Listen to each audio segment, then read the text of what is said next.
Hi, I'm Luann Aiken with Tagawa Gardens. We are here in Centennial, Colorado today with one of our house plant poobahs. This is Dakota. He's the supervisor of all things houseplant here at Tagawa's. And we're here with a really special flower, one of my favorite flowers, the whole group of orchids. Yes. Which you love too. Oh, very much. What is it about orchids that charm you? The color, the scent, the originality of it. I just love these plants. And they look exotic because they are. Yes, very, very. But that doesn't mean we need to be afraid of them. No, definitely not. You find people here often are afraid? Yes. What do they tell you? They are afraid that they're going to hurt the plant. They're afraid that they're doing something wrong with watering or not having the right light requirements. Also, they can look a little wild. Because of the roots? Yes, because of the roots, yes. Okay.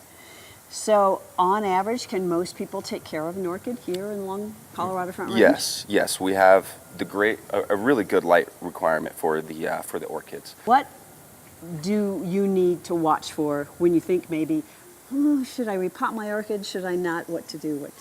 What you're really looking for is how condensed your orchid is in the pot. As you can see with this one, I've got some new growth that's pushing up against the sides, and I really just want to give it some space. Some room to expand and get a little bit more lush and thicker. When doing a repotting, the first thing you want to do is go ahead and remove your black container, and you can see all of my roots here are very, very condensed in here. And what I want to do is knock out all of this old soil. So essentially, I will just rub all of this soil out, get it unlodged. And so now what I want to do is actually flip the plant over, and I want to remove any of these roots that are dying and decaying. You can tell they're kind of soft. Yes, they won't have any substance to them, and also they'll be darker in color. And as you're cutting back more roots, you might find little pockets of soil. And now I've got most of my soil out, and I've removed some of my dead roots. So now I'm going to start the repotting. You always want to start with a nice base layer of soil in your pot. And make sure it's pretty even at the bottom because... So you've got about 2 inches down in there. Yeah, about 2 inches. So now we're going to insert our plant into the new pot. And as you can see, I still want them to be pretty high. Helping hand here? Yes, thank you. Now I'm just going to fill the gaps with some of this orchid media.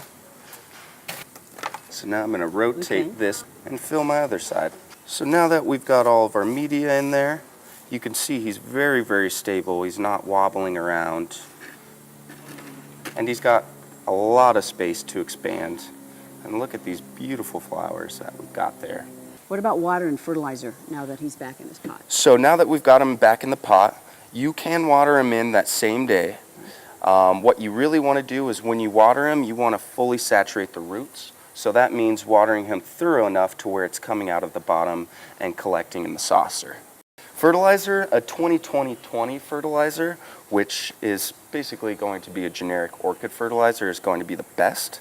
Now I do like the granulars because you can mix it in water and kind of control the strength of it a little bit easier. Would you fertilize right away or give it a little break? I would give it a little break because it's going to be in a new environment, so it's kind of stressful for the plant.